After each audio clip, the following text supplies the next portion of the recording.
How to bypass DoorDash waitlist.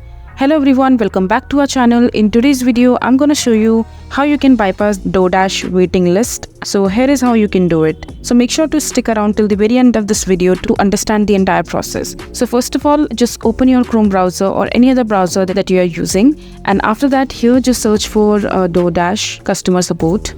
Click enter, and after that just click on the first link that you see, customer help center, and here on the customer support on your DoorDash driver customer support, you just have to inquire about your status on the waiting list and ask that there are any available options to expedite the process.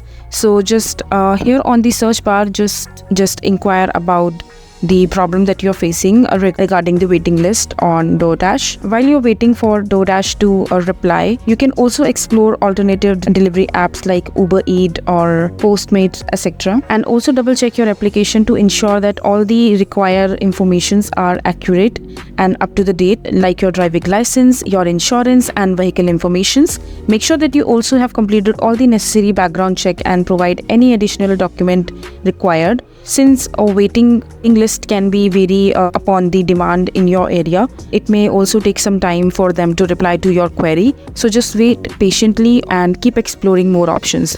So that is it for this video. If you find this video to be helpful, make sure to hit that like button and don't forget to subscribe to our channel for more such informative videos, and I'll see you the next time.